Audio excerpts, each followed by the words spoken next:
feeling or emotion you want them to get or you want to be evoked?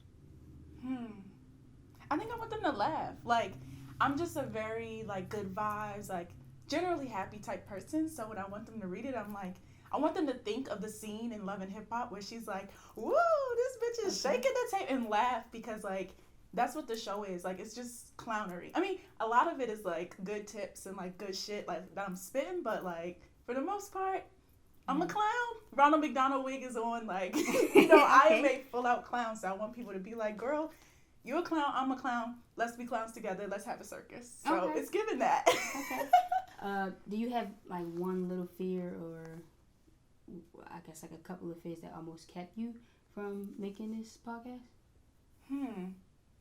I honestly think that I just, like I said, I'm very happy and very, like, woo type of person, and I think that just talking to people just about my life is scary. Like, right now I'm, like, scared. I don't know why I'm, like, nervous. I just, whenever I be talking to people about my life, I'm like, they have to know me. They have to, like, know stuff about me. I don't know. I'm so weird. So I think that just being vulnerable, like, scares the shit out of me. Okay.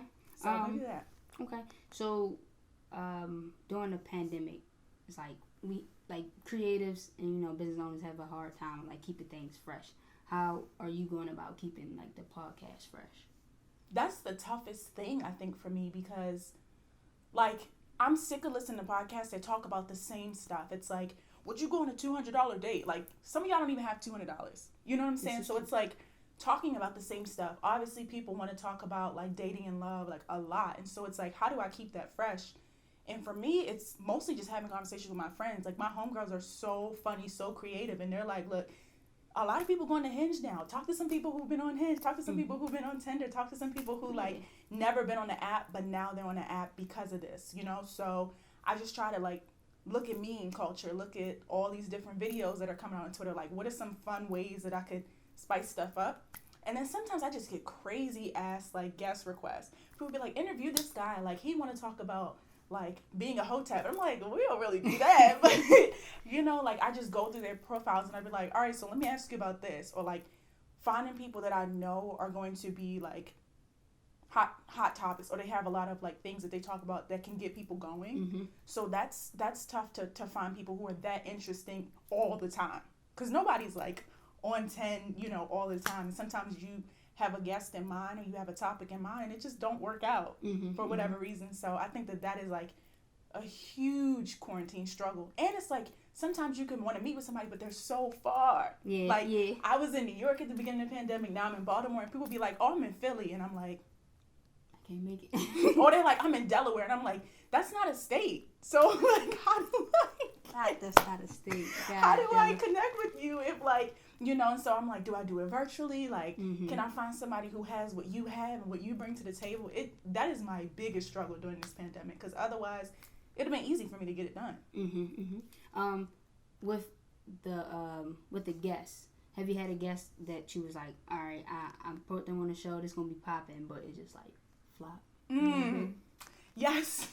And it's so sad to say, like, no shade to my friends, because, like I said, my homegirl's interesting, but sometimes your friends, y'all know each other too well, and so y'all be having a conversation that you think is, like, so good, so intense, so, like, attention grabbing, and you listen back and you're like, what in the hell is we talking about? Or, like, it's so many inside jokes, or sometimes I interview, like, groups of friends, and nothing makes me more mad than when people be, like, talking about something or having metaphors and nobody else understands, but they get it, and you just be like, nah, that don't work. I don't know what's going on. No, I don't know what's going on. That don't work.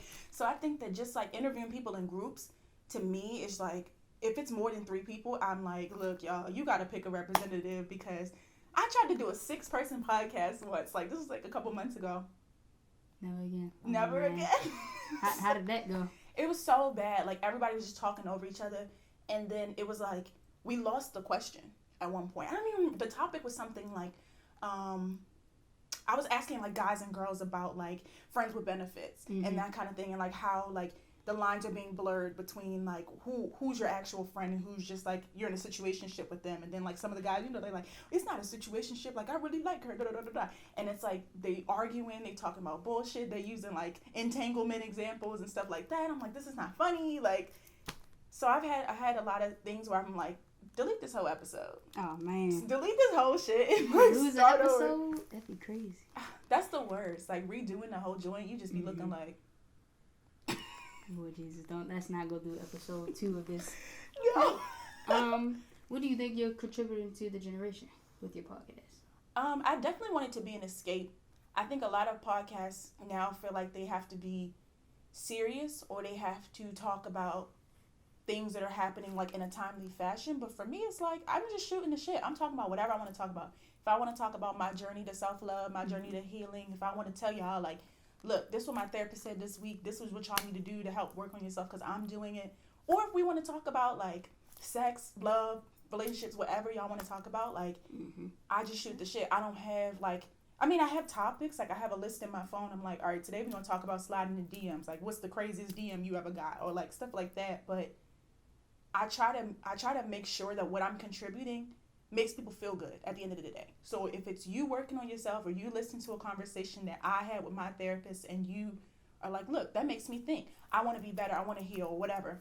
If I'm talking about my spirituality and that brings, like that incites something in you that makes you want to start your journey, like reach out to me. You know what I'm saying? I want to build community. And I think that the best way to do that is for me to be honest with people, me to be myself, most importantly, and just be funny, have fun. I don't want to be on no serious ass thing, like talking about vote for Joe Biden. Like, you know, like people are going to do that. But like at the end of the day, that's not my lane. And so staying in my lane and paying attention to my course is the most important thing to me. I guess some people don't think that like podcasts are like profitable. So, in what ways do you plan on making your podcast profitable? That's something that I've been thinking about a lot recently because I definitely been trying to like link up with some local businesses to see if they want to like run ads and stuff like that.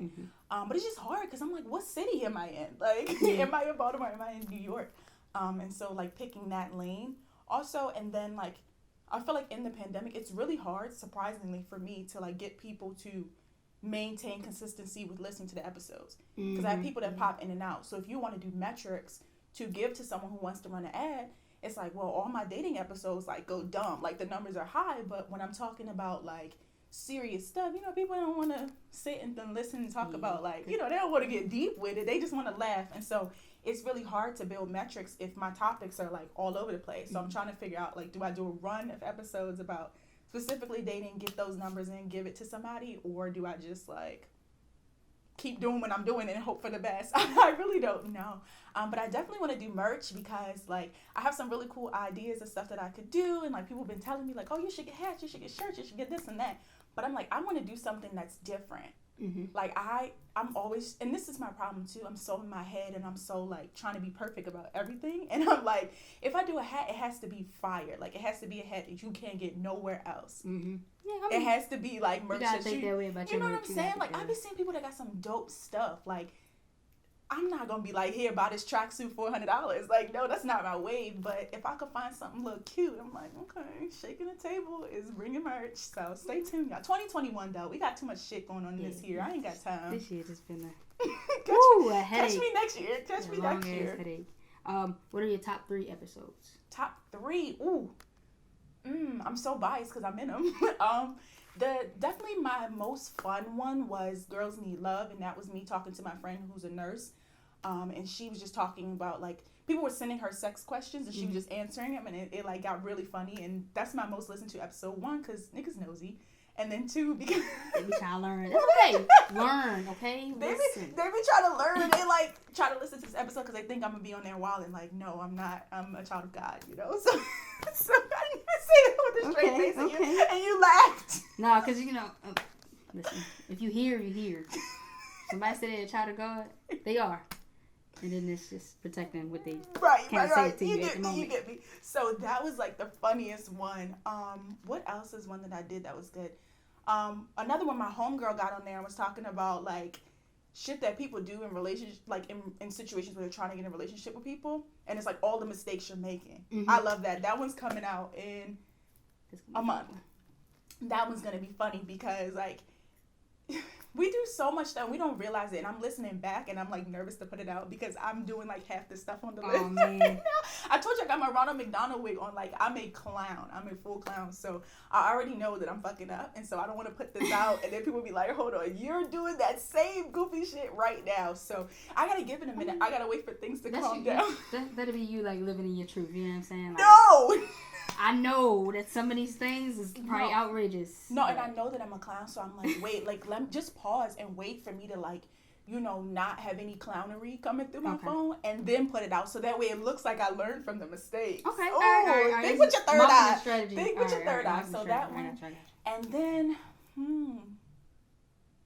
I want to say the first one I did, I feel like that was my favorite one, and just because, like, I've grown so much since then. Mm-hmm. So that one was just literal, like, you know, they say trial and error, but that one was mostly error, because I was like, I had sound effects, I had DJ air horns. I thought I was really, like, producing some shit. I don't know what I was doing, but I think that one is my favorite one, because that was just, like, me. I was standing in my kitchen, literally being like, I don't know what I'm about to talk about, but I'm just gonna cut the mic on. And that was the most, like, raw in the shit that I've ever been. All the other ones I like take notes. That one I was like, nah, cut the mic on, let's go. It's just me by myself, all me. Like, okay. So those are my top 3 for sure. Okay. So you, on your profile, you see a lot about like self-care, like mixed in with your other topics, and in your podcast you speak about that as well. How do you in particular do your self-care? Like, what are things that you do for self-care? I think my biggest thing for self-care is meditating. Like, every morning I get up, I gotta, like, you know, express gratitude, say thanks, and then from there I'm just like, all right, what are we gonna do for the first hour of the day? It's mine. Like, am I gonna eat first? Am I gonna shower first? Am I gonna sing in the shower? Am I gonna light a little candle? Like, I'm big on candles. I have kept candles everywhere in my room. But I always try to find a way just to spend time with myself, because especially now, like, us being inside, like, I find that people are, like, starving for connection, starving for that spark, and so they're kind of like, oh, let me FaceTime my friends and be on the phone doing nothing all day. And, like, it's nothing wrong with that, but I think for me, I'm a person that, like, you have this, your schedule here, like, build better habits. That's me, because I need to tell myself, like, look, did you drink water today? Go drink a half a gallon right now. Like, did you exercise this week? Like, go out and do something for you. So I treat myself, don't cheat myself. I be walking. I make sure I, like, get my food in, like, my goat eats. I be like, let me go to Poppy's and get me some lamb chops real quick, you know. And so you always gotta treat yourself really well, because then other people see how you treat yourself, and they will hopefully treat you as good as you treat yourself, if not better. Okay. If it was a song to describe the feel of your podcast, what would it be? Oh gosh, I don't even know. Like, is there a song about headassery? Like, Not headassery. I don't know, because I got some Caucasian bops for the Jacobians out there. I got some, let's see, I don't know. Do you think you can make a Shake the Table podcast, like, playlist? Absolutely. I definitely think I could. I could throw some little Megan in there. I could throw some Cardi. I think Cardi Get Up 10 is, like, if I could play that before every episode, I would, because, like, just that feeling, like, she rapped like she ain't had no food in the fridge on that song. Like, you know how you just be hungry, you just be ready to go. Like, that's me when I'm getting ready to do it. So before every episode, I try to get, like, my feminine energy going. I'm like, listen to Ari Lennox. I got my little, like, Crybaby Drake on. You know, you gotta throw a little Summer Walker in there. You just gotta kind of get the vibe going. So I could definitely make a playlist, but I don't know, like, one song that is me, because I don't have favorites. Okay. I don't know. What female podcaster do you think you look up to or you see as an influence? I don't know, because when I first started podding, I really liked Amanda Seales, but I haven't really listened to a lot of her most recent episodes, but I like the fact that she just is, like, very bold. And I know a lot of people are annoyed by her because she's always, like, ranting and yelling, but it's like, most of the time she be spitting facts, but now she be saying problematic shit, so you can't really, like, rock with it down. But before, I really looked up to her because the level of frankness and candidness she had in those episodes, it was like, she said what she said. And that's me. I'm like, I said what I said. Don't take it back. Don't edit it out. Like, keep it in there. But now, I'm like, I don't even know. Maybe we'll find something later. We'll come to me. That come to me in a dream. What one episode made you the most uncomfortable, but you still, like, went through with it? Made me uncomfortable. I don't really think anything. Probably my last episode was because I was talking about my mental health journey, and I don't talk, like I said, I told you before, I don't talk to people about what's actually going on inside my head. I think I keep things like light and very optimistic because that's who I am. But when I go through my stuff, I go through my stuff. And so, like, going through the episode, I was really being candid about, like, this is where I was in the pits, and this is what I try to do to myself to hurt myself and that kind of thing. And I think a lot of people kind of glossed over it, which was good because I glossed over it. We're going to leave it in 2018. But I think that being in that moment, it kind of brought me back there. And, when you editing your stuff, you listen to it like 30 times to, get the... And so it was like me hearing that over and over. In one instance, I was like, wow, I feel good because I'm not there anymore. But then the other instance, I was like, maybe you don't want to say that. Because, like, social media is a highlight reel, right? So you putting this out and everybody think that, everything's all gravy. You living your best life. And then you say that. And it's like double-edged sword. Like, okay, yeah, you show people that you're human, but then it's like that judgment. Weird. And I enjoy being a superhero. I enjoy people being like, oh, everything's great. Like, she's living her life. She's spiritual. She got all this shit going on. Everything's going well. And the second the armor cracks, I'm like, ooh, y'all can see me. I don't like that. Yeah. It's ghetto. Yeah, hide it. So I think that I was just uncomfortable just because, like, I was honest, but I was too honest. And I was like, am I oversharing? I hope not. But, I mean, the person that I was, like, recording with, Kawan, he was like very honest about his stuff too. So I was like, okay, well, we're obviously having this conversation candidly, but I don't know. As I was editing it, I was like, take that out because you shouldn't have said that. Take that out because you're telling people too much about what got you there, and then, yeah. So we're gonna leave it at that. Okay. How do you determine the look and the feel of your brand? I actually have someone that I'm working with. So one of my good friends, Jaden, she does like marketing. Shout out to Jaden, I love you. She does like marketing and branding. And so we were talking about what colors make me feel good. And in terms of aura, like I've always been a yellow or orange aura person. Like I love this color because it's so bright and it makes, like I feel happy when I look at these colors. So certain colors you look at, you're like, wow, like this really grabs me in. And then some colors are kind of neutral, kind of calm. So if we have a serious topic, it's like, what color do we want to put in the background? Okay, we want to do like some more nude, some more neutral, some light pink. Get some, like some very airy energy in there. But then when I want to talk about something that's funny or deep or about love, I want to do like orange, yellow, like sometimes some red in there. So you kind of like work with your brand colors and how you want people to feel, like the emotional response you want to evoke from there. And I just was like, look, these are the colors that I like the best. They look good on the grid. Like, let's work with it. And it ended up being so much better than what I thought it was going to be. Because me, I'm like, I like blue. And she's like, well, I mean, a brand perspective. Like, do you really want us to be blue? I'm like, okay, all right, you got it. I think that's a real, like, that's a good plan. Like, as far as, like, getting that mental tapping into people's emotions. Yeah. That's nice. That's nice. Question. What's the question? The question is, if you could do a live pod, where would you do it and why? If I did a live pod, I don't know, because I get really nervous. Like, in situations like this, I mean, we just looking at the camera, I can't see myself, but if the lens, if I could see myself, I would be like, ooh, fix your shoulders, fix your hair, fix your chin. Like, I'm very, like, always trying to edify myself and try to make everything, because I'm a perfectionist. Ugh, it's annoying. But I think on a live podcast, I would be so scared. But I would definitely do it in Baltimore. I feel so much more comfortable when I'm here than in a place like New York, because that's just not my home. You know what I'm saying? Like, I lived there for, well, it would have been a year with COVID, but I just don't feel that connected to that city. And I look at people and I'm like, you grinding, that's good. But, like, in Baltimore, nobody grind like people from Baltimore. Nobody does anything. Like, and even with, in the creative scene, like, I'm more inclined to collab with people who are from Baltimore. Like, when I saw this show and I was like, hold on, wait, like, you're from Baltimore, boom. Like, it's an automatic yes for me. But, like, in New York, I'd be kind of like, because you just can't trust everybody. These people come from all over. You don't know them. And in Baltimore, you're like, nah, they from my city. Let's do it. So I would do it here. It would be lit. I'd be talking my shit. Anybody want to do a live podcast with me, hit me up. Like, let's do it. We're going to have a live one in the works. Period. Okay. Let's get into it. All right, last question. What is one positive piece of feedback you received that, like, still travel with you now? I think my grandmother said this to me. She wrote in a card, like, in 2012. She said, character is everything. And I think that everything that I do, I think about that phrase. Like, people are not going to remember, they may remember things you say, but how you made them feel is most important. So character is everything. It follows you everywhere you go. So be a good person. You don't have to actively do stuff and be like, oh, I'm only doing it so you can think I'm a good person. It's like, no, be yourself.